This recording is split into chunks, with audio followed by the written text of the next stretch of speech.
नमस्कार दोस्तों, आप देख रहे हैं डीआर न्यूज। आज दिनांक 29 जुलाई 2025 दिन मंगलवार। चलिए शुरुआत करते हैं देश और दुनिया की 50 बड़ी एवं महत्वपूर्ण खबरों के सफर का। 1 अगस्त से लागू होंगे यूपीआई के नए नियम। एक दिन में 50 से ज्यादा बार बैलेंस चेक नहीं कर पाएंगे। ऑटो पे का समय बदलेगा। अगर आप यूनिफाइड पेमेंट इंटरफेस यानी यूपीआई ऐप से बार बार बैलेंस चेक करते हैं तो 1 अगस्त से ऐसा करने में आपको परेशानी हो सकती है। 1 अगस्त से आप एक दिन में 50 से ज्यादा बार यूपीआई ऐप के जरिए बैलेंस चेक नहीं कर सकेंगे। ये बदलाव यूजर्स, बैंकों और मर्चेंट्स सभी के लिए हैं। जस्टिस वर्मा की याचिका पर सुप्रीम कोर्ट में सुनवाई। कोर्ट ने पूछा, आप जांच कमेटी के सामने क्यों पेश हुए? फैसला हक में करने की कोशिश की। सुप्रीम कोर्ट ने कैश कांड के आरोपी जस्टिस यशवंत वर्मा से सोमवार को पूछा, आप जांच कमेटी के सामने क्यों पेश हुए? क्या आपने पहले वहां से फैसला अपने हक में लाने की कोशिश की? दरअसल इलाहाबाद हाईकोर्ट के जस्टिस वर्मा ने उनके घर जले नकदी नोट मामले में इन हाउस कमेटी की रिपोर्ट और महाभियोग की सिफारिश रद्द करने की अपील की गई है। राजस्थान में बारिश का रेड अलर्ट। 8 जिलों में स्कूलों की छुट्टी। पटना जंक्शन पर ट्रैक डूबा, ट्रेनें फंसी। ओडिशा के गांव में पानी भरा। बंगाल की खाड़ी में बना लो प्रेशर राजस्थान में एक्टिव है। इसके चलते मौसम विभाग ने राजस्थान के 14 जिलों में आज बारिश का रेड अलर्ट जारी किया है। बिहार के पटना में रविवार पूरी रात हुई बारिश से हालात बिगड़ गए हैं। पटना जंक्शन पर रेल ट्रैक डूब गया है। पहलगाम हमले के मास्टरमाइंड हाशिम मूसा समेत 3 आतंकी ढेर। सेना ने ऑपरेशन महादेव में मार गिराया। सैटेलाइट फोन के सिग्नल से लोकेशन मिली। जम्मू कश्मीर में श्रीनगर के दाचिगाम नेशनल पार्क के पास हरवान इलाके में सोमवार को सुरक्षा बलों के साथ मुठभेड़ में 3 पाकिस्तानी आतंकवादी मारे गए। इनमें पहलगाम हमले का मुख्य आरोपी हाशिम मूसा भी शामिल है। ओडिशा में माँ बाप ने 28 दिन की बच्ची को बेचा। गरीबी के कारण 20,000 रुपए में किया था सौदा। पुलिस ने बच्ची को बचाया। ओडिशा के बोलनगीर जिले में पुलिस ने सोमवार को एक 28 दिन की बच्ची को बचाया। बच्ची को उसके माता पिता ने गरीबी के कारण कथित तौर पर 20,000 रुपए में बेच दिया था। वोटर वेरिफिकेशन 65 लाख लोगों के नाम कटेंगे। हर विधानसभा से औसतन 26,000 नाम कटेंगे। 2020 में 189 सीटों पर इससे कम वोटों से हुई हार जीत। 1 अगस्त को जारी होने वाली वोटर ड्राफ्ट लिस्ट में करीब 65 लाख लोगों का नाम नहीं होगा। इस तरह अगर औसत निकालें तो 243 विधानसभा सीटों पर हर विधानसभा से करीब 26,000 वोटर का नाम नहीं मिलेगा। एमपी के सतना में देश का सबसे गरीब आदमी तहसीलदार ने सालाना शून्य आय का प्रमाण पत्र दिया। 2 दिन में ऐसा दूसरा मामला। मध्य प्रदेश के सतना में देश का सबसे गरीब आदमी मिला है। उछेरा तहसील के अमदरी गांव के रहने वाले संदीप कुमार नामदेव की वार्षिक आय 0 है। तहसीलदार ने इसका प्रमाण पत्र भी बनाकर दिया है। आय प्रमाण पत्र 7 अप्रैल 2025 को जारी किया गया था। सुप्रीम कोर्ट ने ऑनलाइन माफी पर विजय शाह को फटकारा। कहा, सार्वजनिक माफी कहां है, हमारे धैर्य की परीक्षा ले रहे। एसआईटी 13 को जवाब देगी।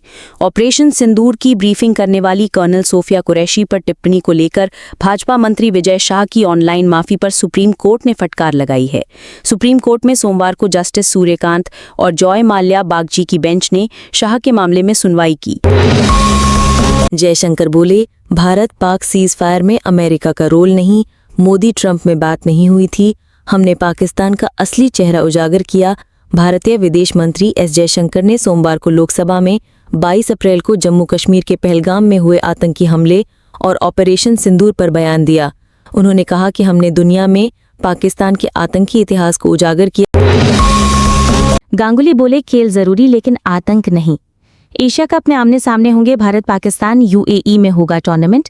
एशिया कप 2025 में भारत पाकिस्तान मैच को लेकर पूर्व क्रिकेटर सौरव गांगुली ने कहा, खेल चलते रहना चाहिए लेकिन पहलगाम जैसी घटनाएं नहीं होनी चाहिए। टूर्नामेंट का आयोजन 9 से 28 सितंबर के बीच यूएई में होने वाला है। भारत पाकिस्तान के बीच राजनीतिक तनाव के कारण टूर्नामेंट शुरू होने से पहले ही काफी चर्चा में भी है। क्रेडिट कार्ड बिल नहीं चुका पा रहे भारतीय, बकाया राशि 44% बढ़कर 33,886 करोड़ रुपए पहुंची। एक साल पहले ये 23,475 करोड़ रुपए थी। भारत में 91 से 360 दिन तक का बकाया क्रेडिट कार्ड पेमेंट एक साल में 44.34% बढ़ा है। मार्च 2025 तक ये राशि 33,886.5 करोड़ रुपए हो गई, जो मार्च 2024 में 23,475.6 करोड़ रुपए थी। यानी एक साल में ही करीब 10,410.9 करोड़ रुपए का इजाफा हुआ है। मस्क की न्यूरोचिप पहली बार महिला को लगाई गई।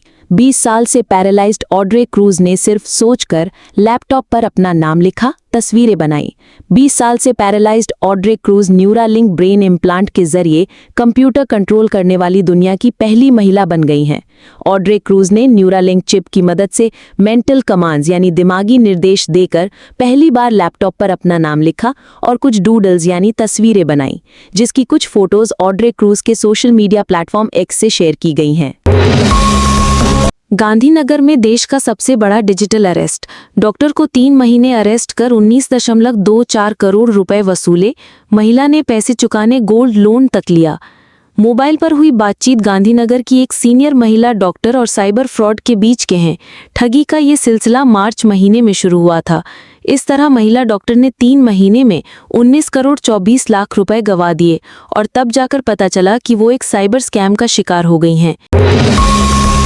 बिहार में एसआईआर पर फिलहाल कोई रोक नहीं। सुप्रीम कोर्ट ने ईसी से पूछा, आधार कार्ड और वोटर आईडी को क्यों शामिल नहीं कर रहे। बिहार में हो रहे स्पेशल इंटेंसिव रिवीजन एसआईआर को लेकर सोमवार को सुप्रीम कोर्ट में सुनवाई हुई। कोर्ट ने एसआईआर पर रोक से इनकार कर दिया है। इसके साथ ही चुनाव आयोग से पूछा है, आधार कार्ड, वोटर आईडी और राशन कार्ड को मतदाता पहचान के लिए स्वीकार क्यों नहीं किया जा रहा। महिला कुश्ती वर्ल्ड चैंपियनशिप के लिए भारतीय टीम घोषित। 10 में 7 हरियाणा से काजल नेहा को मिला मौका। ट्रायल में 42 पहलवानों ने लिया हिस्सा। बुल्गारिया में होने वाली महिला अंडर 20 विश्व कुश्ती चैंपियनशिप के लिए भारतीय टीम का ऐलान कर दिया गया है। इसके लिए दिल्ली के इंदिरा गांधी स्टेडियम में ट्रायल आयोजित किया गया था, जिसमें देश भर से 42 महिला पहलवानों ने हिस्सा लिया। निसार सैटेलाइट 30 जुलाई को लॉन्च होगा। इसमें भारत अमेरिका दोनों की टेक्नोलॉजी लगी। आपदाओं की सूचना पहले मिल सकेगी। इसरो और नासा मिलकर पहली बार ऐसा सैटेलाइट लॉन्च कर रहे हैं जो पूरी धरती पर नजर रखेगा। इस मिशन का नाम निसार यानी NASA ISRO synthetic aperture radar है।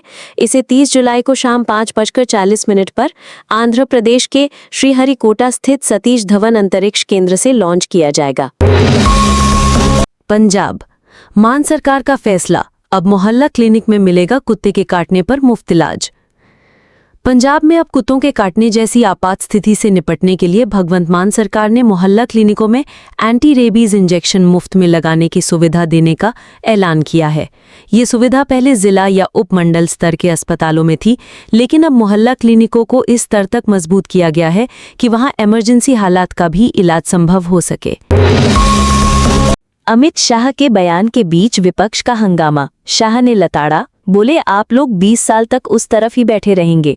लोकसभा में विदेश मंत्री एस जयशंकर ऑपरेशन सिंदूर और विदेश नीति को लेकर जवाब दे रहे थे। इस पर विपक्ष ने हंगामा शुरू कर दिया।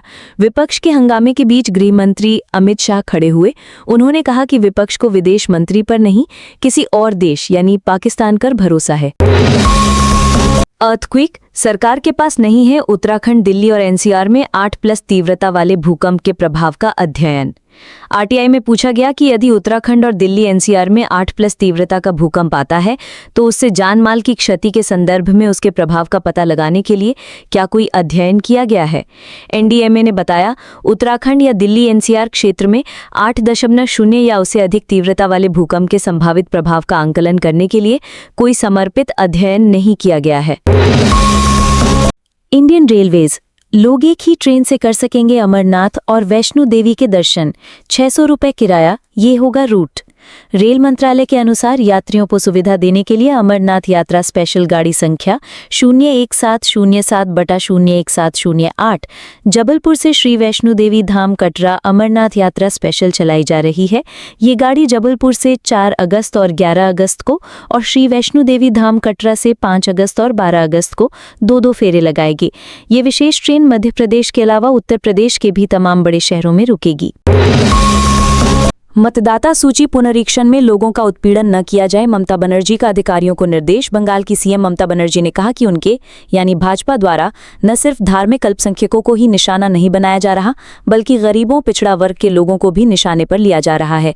हमें प्रताड़ित किए जा रहे बंगाली प्रवासियों के साथ खड़ा होना होगा। सुप्रीम कोर्ट ओबीसी सूची पर बंगाल सरकार को सुप्रीम कोर्ट ने दी राहत, कलकत्ता हाईकोर्ट के फैसले पर लगाई रोक। सुप्रीम कोर्ट ने सोमवार को बंगाल सरकार को बड़ी राहत देते हुए कलकत्ता हाईकोर्ट के उस आदेश पर रोक लगा दी जिसमें नई ओबीसी सूची के अमल पर अस्थायी रोक लगाई गई थी। कोर्ट ने कहा कि आरक्षण तय करना सरकार का कार्य है, अदालत का नहीं। सरोगेसी घोटाला और बच्चों की तस्करी के गिरोह का भंडाफोड़, हैदराबाद में डॉक्टर समेत 10 गिरफ्तार। हैदराबाद में एक हैरान करने वाला मामला सामने आया है। हैदराबाद पुलिस ने एक अवैध सरोगेसी और नवजात बच्चों की तस्करी के गिरोह का भंडाफोड़ किया है। इस मामले में पुलिस ने आईवीएफ केंद्र की डॉक्टर सहित 10 लोगों को गिरफ्तार किया है। पुलिस ने क्लिनिक में इस्तेमाल किए जा रहे चिकित्सा उपकरण और दवाइयां, अपराध को अंजाम देने में इस्तेमाल किए गए मोबाइल फोन और डिजिटल उपकरण भी जब्त किए हैं। देश को ऑपरेशन तंदूर चाहिए था, सिंदूर नहीं। लोकसभा में सपा सांसद राजभर का बयान। समाजवादी पार्टी के सांसद रमाशंकर राजभर ने सोमवार को लोकसभा में कहा कि पहलगाम आतंकी हमले के बाद देश ऑपरेशन तंदूर चाहता था ताकि इसके जिम्मेदार आतंकवादियों को भून दिया जाए। देश ऑपरेशन सिंदूर नहीं, ऑपरेशन तंदूर चाहता था। पहलगाम आतंकी हमले और ऑपरेशन सिंदूर पर निचले सदन में बहस के दौरान बोलते हुए उन्होंने सरकार पर निर्णायक कार्रवाई करने में विफल रहने का आरोप लगाया। रिजिजू की विपक्ष को दो टूक, संसद में लक्ष्मण रेखा पार न करने की दी चेतावनी, कहा पाकिस्तान की भाषा न बोले। ऑपरेशन सिंदूर पर बहस से ठीक पहले कांग्रेस नेता और पूर्व गृह मंत्री पी चिदंबरम के एक बयान ने सियासी तूफान खड़ा कर दिया है। चिदंबरम ने एक इंटरव्यू में पहलगाम आतंकी हमले को लेकर सवाल उठाए कि क्या हमले में शामिल आतंकी वाकई पाकिस्तान से आए थे, क्या इस बात के सबूत हैं? भारत ब्रिटेन एफटीए पर देश में जागरूकता अभियान चलाएगी सरकार। देश भर में होंगे 1000 से अधिक कार्यक्रम। सरकार भारत ब्रिटेन व्यापार समझौते पर उद्योग और राज्यों को संवेदनशील बनाने की तैयारी कर रही है। अगले 20 दिनों में देश भर में हितधारक बैठकों, कार्यशालाओं और जागरूकता अभियान सहित 1000 से अधिक कार्यक्रम आयोजित होगा। इसका उद्देश्य 24 जुलाई को हस्ताक्षरित व्यापक आर्थिक एवं व्यापार समझौते यानी सीईटीए का प्रभावी कार्यान्वयन सुनिश्चित करना तथा इससे अधिकतम लाभ प्राप्त करना है। सूत्रों के मुताबिक क्षेत्रवार कार्यक्रम आयोजित होंगे। टीमें विभिन्न राज्यों का दौरा करके उन्हें इस व्यापार समझौते के लाभों से अवगत कराएंगी। अहमदाबाद प्लेन क्रैश, सरकार बोली ब्लैक बॉक्स की रिकॉर्डिंग सुरक्षित है, आखिरी 10 मिनट का डेटा नहीं होने का दावा गलत। अहमदाबाद में 12 जून को क्रैश हुए एयर इंडिया के बोइंग 787-8 ड्रीमलाइनर विमान के ब्लैक बॉक्स की रिकॉर्डिंग पूरी तरह सुरक्षित है। केंद्र सरकार के प्रेस इन्फॉर्मेशन ब्यूरो ने रविवार शाम को ये जानकारी दी। एयर इंडिया की फ्लाइट नंबर AI-171 के तहत ड्रीमलाइनर विमान अहमदाबाद से लंदन जा रहा था। अहमदाबाद एयरपोर्ट से टेक ऑफ करने के कुछ मिनट बाद ही विमान नजदीक बने मेडिकल हॉस्टल पर क्रैश हो गया था। सरकारी नौकरी, एम्स नर्सिंग ऑफिसर भर्ती परीक्षा 2025, 3500 वैकेंसी, 14 सितंबर को एग्जाम, एज लिमिट 30 साल। अखिल भारतीय आयुर्विज्ञान संस्थान एम्स दिल्ली की ओर से नर्सिंग ऑफिसर भर्ती के लिए संयुक्त पात्रता परीक्षा एम्स नॉर्सेट 9 के आवेदन जारी हैं। उम्मीदवार ऑनलाइन माध्यम से एम्स की ऑफिशियल वेबसाइट aimsexams.ac.in पर जाकर फॉर्म भर सकते हैं। एम्स की ओर से नॉर्सेट 9 प्रीलिम्स एग्जाम का आयोजन 14 सितंबर को होगा, वहीं मेंस एग्जाम 27 सितंबर 2025 को होगी। इस भर्ती के अंतर्गत 80% सीटें महिलाओं के लिए और 20% पुरुषों के लिए रिजर्व रखी गई हैं। कैट 2025 रजिस्ट्रेशन का नोटिफिकेशन जारी, 170 शहरों में होगी परीक्षा, 1 अगस्त से आवेदन शुरू। कॉमन एडमिशन टेस्ट यानी कैट 2025 का नोटिफिकेशन जारी हो चुका है। आईआईएम और भारत के अन्य प्रमुख बिजनेस स्कूलों से एमबीए करने के लिए कैंडिडेट्स 1 अगस्त 2025 से कैट की ऑफिशियल वेबसाइट iimcat.ac.in पर जाकर आवेदन कर सकते हैं। कैट 2024 का एग्जाम रविवार 24 नवंबर को होगा और इसका रिजल्ट जनवरी 2025 तक आ सकता है। सरकारी नौकरी डीआरडीओ सीवीआरडीई में 90 पदों पर निकली भर्ती, 8000 से ज्यादा स्टाइपेंड, बिना एग्जाम के selection. The combat vehicles research and development DRDO CVRDE ने आईटीआई अप्रेंटिस ट्रेनी के लिए 90 पदों पर भर्ती का नोटिफिकेशन जारी किया है। इस भर्ती का विज्ञापन 26 जुलाई के रोजगार समाचार में प्रकाशित किया गया है। उम्मीदवारों को ऑफलाइन आवेदन करना होगा। ये अप्रेंटिसशिप 1 साल के लिए होगी। ट्रंप बोले, मैं ना होता तो दुनिया में 6 बड़े युद्ध चल रहे होते, इसमें भारत पाक संघर्ष शामिल। अमेरिकी राष्ट्रपति डोनाल्ड ट्रंप ने दावा किया कि अगर वे राष्ट्रपति ना होते तो दुनिया में 6 बड़े युद्ध हो सकते थे, जिसमें भारत और पाकिस्तान के बीच युद्ध भी शामिल था। स्कॉटलैंड में ब्रिटिश प्रधानमंत्री कीर स्टारमर के साथ मुलाकात के दौरान ट्रंप ने ये बयान दिया। एक लीक फोन कॉल से थाईलैंड कंबोडिया में जंग छिड़ी, शिव मंदिरों के लिए दोस्त से दुश्मन बने पड़ोसी, 5 दिनों तक चली जंग। थाईलैंड और कंबोडिया के बीच सुबह 6 बजे मुठभेड़ शुरू हुई। 10 मिनट तक चली गोलीबारी में कंबोडियाई सेना के लेफ्टिनेंट सुवोन रोन की मौत हो गई। दोनों देशों ने एक दूसरे पर पहले हमला करने का आरोप लगाया। इस घटना के बाद थाईलैंड और कंबोडिया ने सीमा पर और ज्यादा सैनिक तैनात कर दिए। दोनों नेताओं के बीच 17 मिनट बात हुई, जो कि लीक हो गई। अब सब कुछ पहले जैसा नहीं रहेगा। रूस के विदेश मंत्री लावरोव ने पश्चिमी देशों को 2 टूक कहा, मुझे किसी से बचने की कोई जरूरत नहीं लगती। अगर कोई आपसे बच रहा है, आपका बहिष्कार कर रहा है, आपके बोलने के दौरान बाहर जा रहा है, तो उन्हें ऐसा करने दीजिए। लेकिन एक दिन वे इससे ऊब जाएंगे और जब वे हमसे संवाद करना चाहेंगे तो सब कुछ वैसा नहीं रहेगा जैसा पहले था।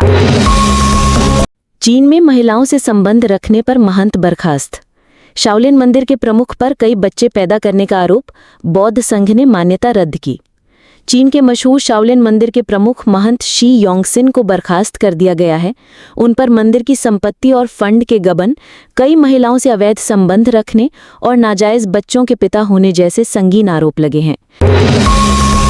पाकिस्तान के जेल में बंद पूर्व प्रधानमंत्री इमरान खान ने सेना प्रमुख आसिम मुनीर पर लगाए सेना के अपमान का आरोप।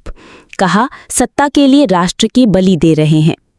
पाकिस्तान के जेल में बंद पूर्व प्रधानमंत्री इमरान खान ने सेना प्रमुख आसिम मुनीर पर तीखा हमला बोला है। उन्होंने आरोप लगाया कि जनरल मुनीर सेना की प्रतिष्ठा को नुकसान पहुंचा रहे हैं और सत्ता पर बने रहने के लिए राष्ट्रीय हितों की बलि दे रहे हैं। गाजा में भुखमरी पर पहली बार बोले ट्रंप, कहा, तस्वीरें बहुत भयावह, इजराइल को अब जंग पर फैसला लेना होगा। नेतन्याहू बोले, कोई भुखमरी नहीं। गाजा में जंग से पहली भुखमरी पर अमेरिकी राष्ट्रपति डोनाल्ड ट्रंप ने पहली बार बयान दिया है। स्कॉटलैंड के दौरे पर गए ट्रंप ने गाजा से सामने आ रही भूख से जूझते बच्चों की तस्वीरें बेहद भयानक बताया है। उन्होंने कहा कि अब इजराइल को अब जंग पर फैसला लेना होगा। ट्रंप ने हमास पर आम लोगों का खाना चुराने का आरोप भी लगाया। बांग्लादेश प्लेन क्रैश, यूनुस ने भारतीय डॉक्टरों को धन्यवाद दिया। 3 देशों की टीम से मिले, कहा, आप सिर्फ स्किल नहीं दिल भी साथ लाए हैं। बांग्लादेश की अंतरिम सरकार की चीफ एडवाइजर मोहम्मद यूनुस ने रविवार को भारत, चीन और सिंगापुर के डॉक्टरों की टीमों से मुलाकात की। उन्होंने ढाका प्लेन क्रैश में घायल हुए लोगों की मदद के लिए डॉक्टरों का धन्यवाद दिया। यूनुस ने कहा कि ये टीमें सिर्फ अपनी स्किल्स नहीं, दिल भी साथ लेकर आई हैं। भारतीय टीम के कोचिंग स्टाफ पर लटकी तलवार, क्या देश काटे मोरकेल पर गिरेगी गाज, अगर कर भी निशाने पर। रिपोर्ट के अनुसार भारतीय cricket control board BCCI 2025 Asia cup के बाद और अक्टूबर में वेस्टइंडीज के खिलाफ भारत की अगली टेस्ट सीरीज से पहले भारतीय टीम के कोचिंग स्टाफ में बदलाव कर सकता है। इनमें बीसीसीआई का निशाना रियान टेंडिसकाटे और मोर्ने मोरकेल पर है। अमेरिका यूरोपीय यूनियन पर 15% टैरिफ लगाएगा। शुरुआती ट्रेड डील पूरी। अमेरिका से ईयू 64 लाख करोड़ की एनर्जी खरीदेगा। अमेरिका और यूरोपीय यूनियन के बीच शुरुआती व्यापार समझौता हो गया है।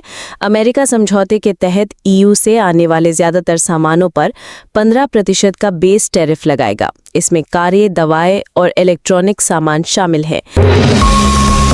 आईएनडी वर्सेस ईएनजी चौथे टेस्ट में कोच गंभीर ने ड्रेसिंग रूम में पंत के जज्बे को किया सलाम।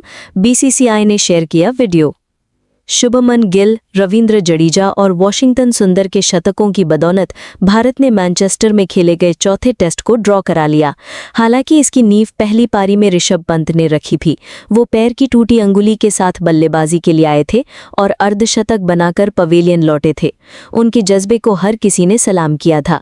गंभीर ने मैनचेस्टर टेस्ट के ड्रॉ होने के बाद ड्रेसिंग रूम में भी पंत के जज्बे की सराहना की।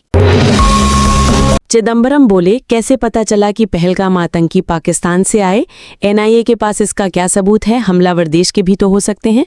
कांग्रेस के वरिष्ठ नेता पी चिदंबरम का पहलगाम हमले पर 2 दिन पहले दिए बयान पर विवाद हो गया है।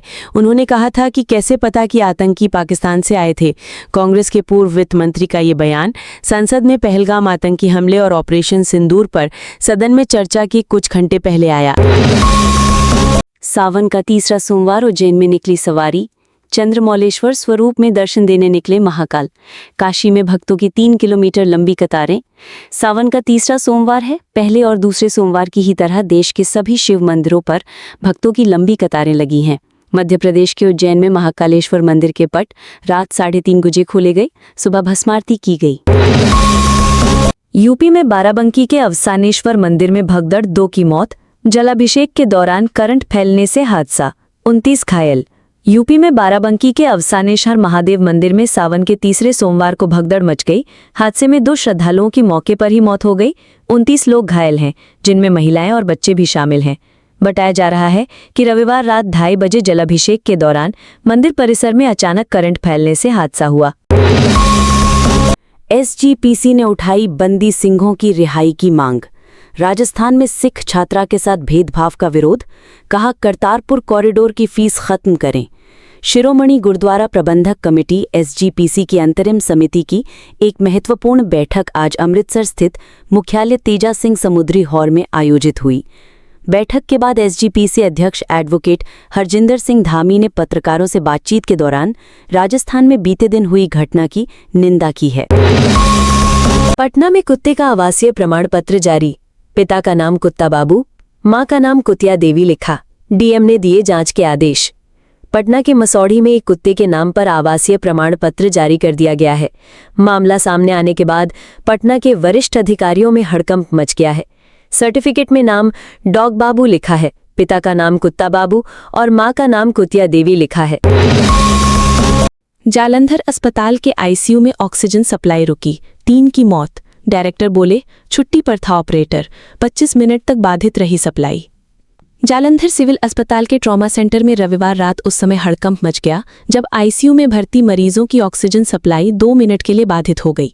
इस दौरान 3 मरीजों की मौत हो गई और 2 की हालत बिगड़ गई, जिन्हें बाद में उपचार के बाद बचा लिया गया। छत्तीसगढ़ में 2 नन की गिरफ्तारी, संसद के बाहर प्रदर्शन। राहुल गांधी बोले ये बीजेपी आरएसएस का भीड़ तंत्र, विपक्ष बोला आरोप झूठे। सीएम बोले कानून अपने हिसाब से काम करेगा। छत्तीसगढ़ के दुर्ग में केरल की 2 कैथलिक ननों की गिरफ्तारी को लेकर दिल्ली में संसद के बाहर प्रदर्शन हुआ है। मिशनरी सिस्टर्स को धर्मांतरण और मानव तस्करी के आरोप में पकड़ा गया है। गिरफ्तारी के विरोध में सोमवार को केरल से विपक्ष के सांसदों ने संसद परिसर में विरोध प्रदर्शन किया। सेब पर नहीं बढ़ा एमआईपी, राज्यसभा में केंद्र का जवाब। कांग्रेस माकपा बोली भाजपा ने झूठा प्रचार किया। बरागटा का दावा, एग्रीकल्चर मिनिस्ट्री से मंजूरी मिल चुकी। हिमाचल की सांसद हर्ष महाजन द्वारा राज्यसभा में पूछे सवाल के जवाब में ministry of commerce and industry ने कहा कि सेब पर मिनिमम इंपोर्ट प्राइस एमआईपी 50 रुपये प्रति किलो और इंपोर्ट ड्यूटी 50% है। केंद्रीय मंत्री जितिन प्रसाद ने यह भी स्पष्ट किया कि मंत्रालय के पास इंपोर्ट ड्यूटी बढ़ाने से जुड़ा कोई प्रस्ताव नहीं है। आज सोने में तेजी, चांदी में गिरावट रही। गोल्ड 98,446 रुपये प्रति 10 ग्राम पर पहुंचा। चांदी 1,358 रुपये कम होकर 1,13,000 रुपये किलो बिक रही। सोने के दाम में आज यानी 28 जुलाई को मामूली बढ़त रही। India Boolean and jewellers association IBJA के अनुसार 24 कैरेट सोने का दाम 58 रुपये बढ़कर 98,446 रुपये प्रति 10 ग्राम पर पहुंच गया है। इससे पहले सोने का भाव 98,388 रुपये पर था। राघव चड्ढा कभी भी भारत का प्रधानमंत्री नहीं बनेगा। कपिल शो में परिणीति को छेड़ते दिखे राघव बोले, ये जो बोलती है इसका उल्टा होता है। The great Indian Kapil show के अगले एपिसोड में परिणीति चोपड़ा और राघव चड्ढा नजर आने वाले हैं। शो का प्रोमो रिलीज किया गया है जिसमें दोनों की शानदार केमिस्ट्री देखने मिल रही है। शो में राघव और परिणीति अपनी पहली मुलाकात और रिश्ते पर खुलकर बात करते नजर आ रहे हैं। इसके अलावा प्रोमो में दोनों अंगूठी ढूंढने की रस्म भी करते दिखे। शो की केबिल शर्मा भी शामिल होने वाले हैं। अडानी ग्रीन एनर्जी का मुनाफा 60% बढ़कर 713 करोड़ रुपए हुआ। पहली तिमाही में रेवेन्यू 31% बढ़ा। कंपनी का शेयर एक साल में 45% गिरा। अडानी ग्रुप की company Adani green energy limited की पहली तिमाही में कुल कमाई यानी टोटल इनकम 4,006 करोड़ रुपए रही। ये पिछले साल की तुलना में 28.72% ज्यादा है। कंपनी की इस कमाई में ऑपरेशन से रेवेन्यू 3,312 करोड़ रुपए रहा। सालाना आधार पर ये 31% बढ़ा है। वहीं अप्रैल जून तिमाही में कंपनी का टोटल खर्च 3,050 करोड़ रुपए रहा। सेंसेक्स 572 अंक गिरकर 87,891 पर बंद। निफ्टी भी 156 अंक फिसला। कोटक बैंक का शेयर 7.31% गिरा। रियल्टी इंडेक्स 4% से ज्यादा टूटा। हफ्ते के पहले कारोबारी दिन सोमवार 28 जुलाई सेंसेक्स 572 अंक गिरकर 87,891 के स्तर पर बंद हुआ। निफ्टी में भी 156 अंक की गिरावट रही। ये 24,681 के स्तर पर बंद हुआ। सेंसेक्स के 30 शेयरों में से 24 में गिरावट और 6 में तेजी रही। कोटक बैंक और बजाज फाइनेंस के शेयर सबसे ज्यादा 7.31% और 3.53% गिरे। कुल 15 कंपनियों के शेयर 1% से ज्यादा गिरकर बंद हुए।